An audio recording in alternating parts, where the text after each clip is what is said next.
Want to know how to check your messages in AngelList? Well, no worries. In this video, I'm going to show you an easy step-by-step guide on how you can do it. It's super simple and under a minute, so let's get straight to it.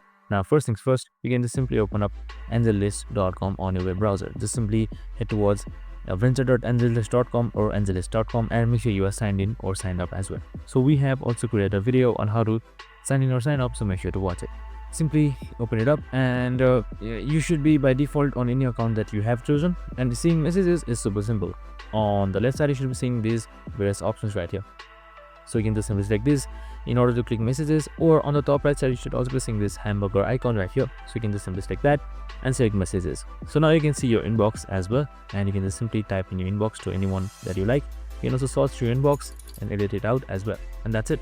I hope this video helped. If it did, make sure to like, subscribe and tune in with us for more of these videos. Have a good day and see you in the next one.